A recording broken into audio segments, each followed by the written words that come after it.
Hello students, welcome to my channel. So இந்த வீடியோவில் பார்த்தீங்க அப்படின்னா 12th standard Tamil public exam 2024க்கு இன்னும் வெறும் 3 days தான் இருக்குது. 3 நாள் தான் இருக்குது. 3 நாளில் நீங்கள் பப்ளிக் எக்ஸாம் எழுத போகிறீங்க. ஸோ இந்த வருஷம் பப்ளிக் எக்ஸாம் கொஸ்டின் பேப்பர் டஃப்பாக இருக்கும் அப்படிங்கிற மாதிரி நிறைய பேர் சொன்னதாக என்கிட்ட வந்து கமெண்ட் பண்ணியிருந்தீங்க. உங்கள் டீச்சர்ஸ்லாம் இந்த வருஷம் வந்து டஃப்பாக இருக்கும் அப்படின்னு சொன்ன மாதிரி. ஸோ அப்படிலாம் எப்படியுமே கிடையாது. எவ்வளோ கொஸ்டின் டஃப்பாக இருந்தாலும் சரி, கண்டிப்பாக எல்லாராலையுமே 90க்கு 90 எடுக்க முடியும். ஸோ இந்த 3 நாளில் 90 மார்க் எடுக்க முடியுமா அப்படின்னு கேட்டால் எஸ், 100% எடுக்க முடியும். ஸோ அதுக்கு வந்து நீங்கள் என்னென்ன படிக்கணும் அப்படிங்கிறத சொல்கிறேன். ஆக்சுவலி இந்த வீடியோவை நான் ஒரு 3 கேட்டகரி ஸ்டூடெண்ட்ஸுக்கு பிரிச்சிருக்கேன். ஃபஸ்ட்டு கேட்டகரி ஸ்டூடெண்ட் என்ன அப்படின்னு கேட்டிங்கன்னா, எனக்கு வந்து 90க்கு ஒரு 70 மார்க்குக்கு மேலே எடுத்தால் போதும், 100க்கு 80 மார்க் அப்படி எடுத்தால் போதும்னு நினைப்பாங்க. அது ஒரு ஆவரேஜான மார்க். தமிழை பொறுத்தளவில் இது வந்து ஹை மார்க்லாம் கிடையாது, ஆவரேஜ் தான். இன்னொரு ஸ்டூடெண்ட்ஸ் வந்து எனக்கு சென்டர் எடுக்கலாம் ஆசை இல்லை, ஆனால் எப்படியாவது 90க்கு ஒரு 80க்கு மேலே எடுத்துடணும், 100க்கு 90க்கு மேலே நான் எடுக்கணும் அப்படிங்கிறது ஒரு ஸ்டூடெண்ட்டுக்கு ஆசையாக இருக்கும்.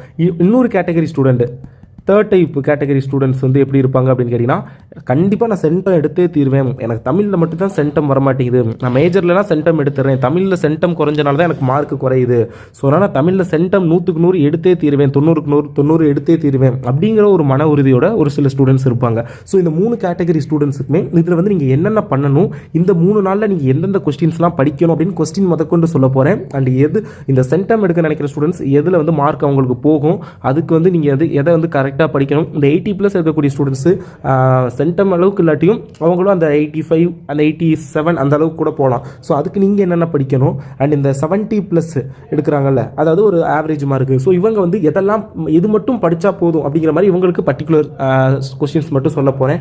ஸோ ஓவரால் இந்த வீடியோ ரொம்ப ஸ்பெஷல் வீடியோவாக இருக்க போது தமிழுக்கு.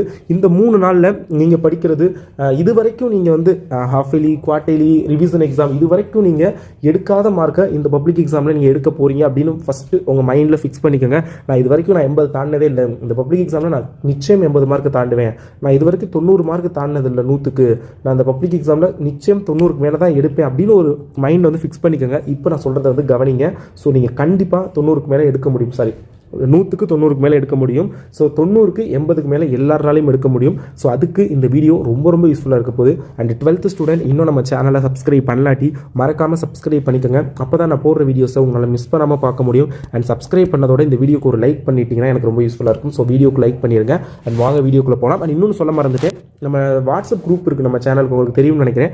வாட்ஸ்அப் குரூப்பில் ஜாயின் பண்ணிக்கோங்க. டிஸ்கிரிப்ஷனில் லிங்க் கொடுத்துருக்கேன். அண்ட் இம்பார்ட்டன்ட் கொஸ்டின்ஸ்க்கான பிடிஎஃப்லாம் நான் வாட்ஸ்அப் குரூப்பில் ஷேர் பண்ணுவேன். ஸோ மறக்காமல் வாட்ஸ்அப் குரூப்பில் ஜாயின் பண்ணிக்கோங்க. ஓகே, ஃபஸ்ட்டு பாருங்கள், இந்த 70+ எடுக்க நினைக்கிறவங்க என்ன படித்தா போதும்னா, கண்டிப்பாக குருவினா, எல்லா குருவினாவும் படிக்கணுமானா தேவையில்லை. இம்பார்ட்டன்ட் கொஸ்டின்ஸு நான் குருவினா, சிறுவினா, நெடுவினா 3மே நான் 12th தமிழுக்கு இம்பார்ட்டன்ட் கொஸ்டின் சொல்லிட்டேன். அந்த வீடியோ லிங்க் இந்த வீடியோடைய டிஸ்கிரிப்ஷனில் கொடுக்குறேன். ஸோ அதை வந்து படிச்சுக்கோங்க.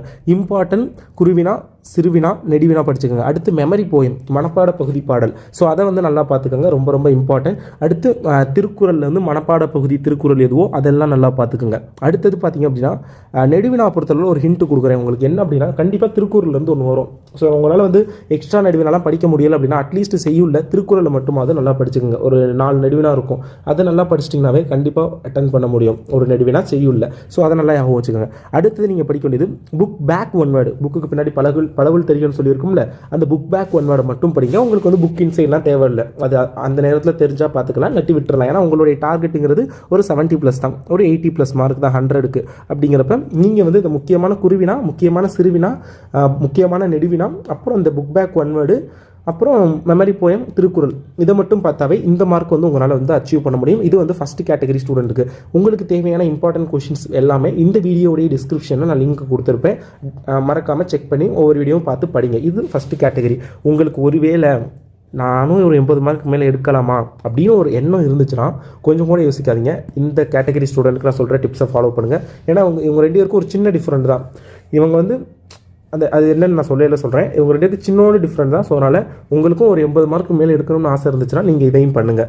நீங்கள் எப்பவும் போல தான் இம்பார்ட்டன்ட் குருவினா படிப்பீங்க, இம்பார்ட்டன்ட் சிறுவினா படிப்பீங்க, இம்பார்ட்டன்ட் நெடுவினா படிப்பீங்க, புக் பேக் ஒன் வேர்டு படிப்பீங்க, மெமரி போயம் படிப்பீங்க. பட் இந்த இலக்கணம் கொஸ்டினில் கொஞ்சம் வீக்காக இருப்பீங்க. ஸோ அதனால் இந்த 80 மேலே எடுக்கணும் அப்படின்னா இங்கே இந்த இலக்கணத்தில் தரவாக இருக்கணும். அதுலேயும் முக்கியமாக அந்த பகுபத உறுப்பிலக்கணம், புணர்ச்சி விதி, வல்லின மெய்களை இட்டும் நீக்கியும் எழுதுதல், சந்தி பிழைகளை நீக்கி எழுதுதல், மரபு பிழைகளை நீக்கி எழுதுதல், இரு சொல்லை பிரித்தும் சேர்த்தும் தொடர் அமைக்க, ஸோ அந்த மாதிரி இலக்கண கொஸ்டின்ஸ்லாம் வந்து நீங்கள் கொஞ்சம் தரவாக இருந்தீங்க அப்படின்னா நீங்கள் வந்து இந்த 80+ மார்க்லேருந்து உங்களால் 90+ மார்க்குக்கு வந்து மூவ் ஆக முடியும்.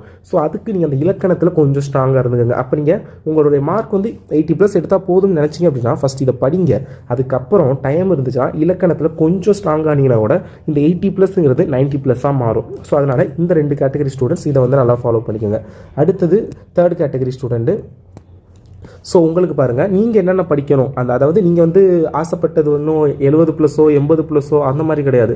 90க்கு 90, 100க்கு 100 நீங்கள் எடுக்கணும்னு நினச்சிருக்கீங்க. நீங்கள் 100க்கு 100 எடுக்கணும்னு நினச்சிருக்கீங்க அப்படின்னாவே ஃபஸ்ட்டு அதுக்கு ஒரு வாழ்த்துக்கள். ஏன்னா அது அவ்வளோ சீக்கிரம் மேக்ஸிமம் நானே அப்படி தான் என்ன நினைப்பேன், 100க்கு 100 நம்மளாம் எடுக்க போகிறோம், ஒரு 90 மார்க் வந்தால் போதும் அப்படின்னு தான் நினைப்பேன். பட் நீங்கள் அப்படி இல்லை, 100க்கு 100 நான் எடுத்தே தீரணும்னு நினச்சிருக்கீங்க. அப்போ அதுக்கே ஒரு பெரிய ஒரு அப்ளாஸ் கொடுத்துக்கிறேன்.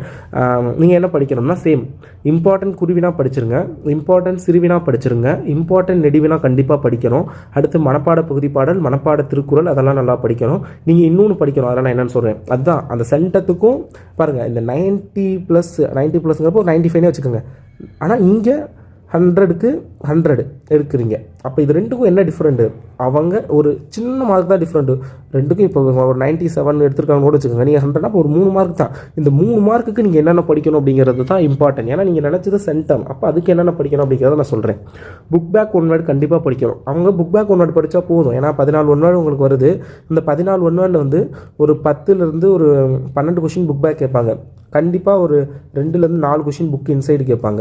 அப்போ அவங்க வந்து புக் பேக் படித்தா போதும். ஏன்னா அவங்க சென்டம்லாம் தேவையில்லை. அந்த 4லேயுமே அப்படி இப்படின்னு ஏதோ எழுதியாவது 2 மார்க் எடுத்துருவாங்க. பட் நீங்கள் அப்படி இல்லை, சென்டம் எடுக்கணும்னு முடிவு பண்ணிட்டீங்க. அப்போ நீங்கள் என்ன பண்ணணும், கண்டிப்பாக புக் இன்சைடு 1 வேர்டை தரவாக படிக்கணும். புக் இன்சைடு 1 வேர்டுக்கு என்னென்ன படிக்கணும், நூல்வெளி.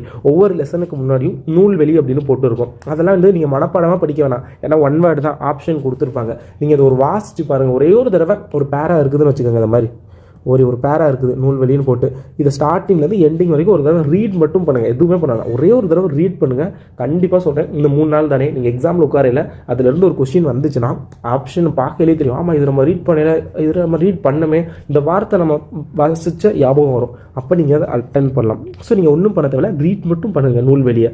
அடுத்தது எல்லா மனப்பாட பகுதி பாடல் மட்டுமல்லாமல் மற்ற பாடல்கள் இருக்கும்ல செய்யுள்ள, இந்த எல்லா பாடத்துடைய ஆசிரியர் நேம் ஞாபகம் வச்சுக்கோங்க. ஏன்னா அந்த மாதிரி கேட்பாங்க. ஏதாவது ஒரு பாட்டு கொடுத்து இது மனப்பாட பாடலாம் தான் உங்களுக்கு தெரியும், அடிக்கடி அதை படிச்சிருப்பீங்க, அப்போ அந்த ஆசிரியர் பேரை பார்த்துருப்பீங்க. மற்ற பாட்டெலாம் நடத்தையில் ஒரு தடவை தான் கவனிச்சிருப்பீங்க, அதுக்கப்புறம் அதை யோசிக்க கூட மாட்டீங்க. அதனால நீங்கள் என்ன பண்ணுறீங்க, அந்த மனப்பாட பகுதி பாடலுடைய அந்த இதை மட்டும் கொஞ்சம் நல்லா பார்த்துக்கோங்க.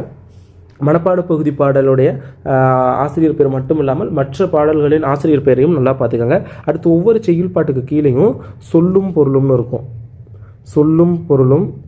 அடுத்தது பார்த்திங்க அப்படின்னா இலக்கணம் அந்த மாதிரி இருக்கும். ஒரு வார்த்தைக்கான இலக்கணம் என்ன, அதோட சொல் என்ன, அந்த மாதிரிலாம் இருக்கும். ஸோ அதெல்லாம் வந்து நல்லா பார்த்துக்கோங்க. அது கேட்குறதுக்கு வாய்ப்புகள் நிறையா இருக்குது. ஸோ அதனால் அந்த சொல்லும் பொருளும் இலக்கண குறிப்புலாம் நல்லா பார்த்துக்கோங்க. அடுத்தது பார்த்திங்க அப்படின்னா ஆல் இம்பார்ட்டன்ட் ஹிண்ட்ஸ். புக்கில் வந்து இந்த பிங்க் கலர் க்ரீன் கலர்லலாம் வந்து ஹைலைட் பண்ணியிருப்பாங்க ஒரு சில வேர்ட்ஸ்லாம். ஸோ அந்த மாதிரி ஹைலைட் பண்ணியிருக்கிறதெல்லாம் நல்லா ரீட் பண்ணுங்கள். ஏன்னா இந்த சென்டம் இவங்களுக்கும் என்ன டிஃப்ரெண்ட்னா, சென்டம் எடுக்கிறதுக்கு அந்த 1 வேர்டில் தான் மார்க் போகும். இவங்க வந்து 1 வேர்டில் ஒரு 11 மார்க் எடுத்திருக்காங்கன்னு வச்சுக்கோங்க. 11 மார்க் எடுத்துட்டாங்க, அப்போ 3 மார்க் போயிடுச்சு. அப்போ இவங்க வந்து ஒரு 97 வச்சுக்கோங்க 100க்கு. இந்த 100 out of 100 எடுக்க ஸ்டூடெண்ட்ஸுக்கு அந்த டிஃப்ரெண்டே 1 வேர்ட் தான். இவங்க அந்த புக் இன்சைடே நல்லா படிக்கிற காரணத்தினால 14 out of 14 எடுத்துருவாங்க. அப்போ இவங்களுடைய மார்க் வந்து 100 out of 100ன்னு வரும். அந்த இவங்க 2 பேருக்கும் பெரிய டிஃப்ரெண்ட்லாம் கிடையாது. இவங்க கொஞ்சம் ஹார்ட் ஒர்க் பண்ணுறாங்க. இந்த இதெல்லாம் நூல்வெளி, பகுபத உறுப்பிலக்கணம் நல்லா பார்த்துக்கோங்க. அதெல்லாம் வந்து கேட்பாங்க. ஒரு வேர்டை கொடுத்துட்டு இதோட சரியான பிரிக்கிறது எப்படி, அந்த மாதிரி புக் இன்சைடு கேட்பாங்க. ஸோ அதெல்லாம் அதை தான் சொல்கிறேன். அது கூட இவங்க அட்டென்ட் பண்ணிடுவாங்க. நீங்கள் இந்த ஹிண்ட்ஸு அந்த ஆசிரியர் பேர் இதுதான் உங்களால் அட்டென்ட் பண்ண முடியாது. ஸோ அதுதான் இந்த ஃபஸ்ட்டு கேட்டகரி ஸ்டூடெண்ட்ஸ் கொஞ்சம் முயற்சி பண்ணால் செகண்ட் ஸ்டெப்புக்கு போகலாம். இந்த செகண்ட் ஸ்டெப் கேட்டகரி ஸ்டூடெண்ட்ஸ் கொஞ்சம் முயற்சி பண்ணால் அவங்களும் இந்த 3rd ஸ்டெப்புக்கு வரலாம். ஸோ அதுதான் இந்த வீடியோ நான் சொல்ல நினச்சேன். ஸோ அதனால் இதெல்லாம் நீங்கள் படிங்க. ஸோ கண்டிப்பாக இந்த இம்பார்ட்டன்ட் கொஷின்லாம் எங்கே இருக்குன்னு நீங்கள் கேட்பீங்க. ஸோ நான் வாட்ஸ்அப் குரூப்லேயும் ஷேர் பண்ணுறேன் அந்த வீடியோஸ்லாம். அண்ட் டிஸ்கிரிப்ஷன்லேயும் நான் லிங்க் கொடுக்குறேன். அந்த இம்பார்ட்டன்ட் கொஷின்ஸ்க்கான வீடியோ ஆர் PDF லிங்க் ஏதாவது கொடுக்குறேன்.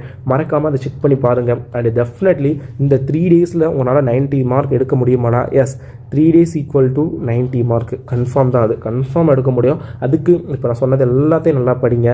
அண்டு கண்டிப்பாக இந்த வீடியோ உங்களுக்கு ரொம்ப யூஸ்ஃபுல்லாக இருந்திருக்கும். தேங்க்யூ ஸோ மச் ஃபார் வாட்சிங் திஸ் வீடியோ. அண்ட் மறக்காமல் சேனலை சப்ஸ்கிரைப் பண்ணி வச்சுக்கோங்க. தேங்க்யூ.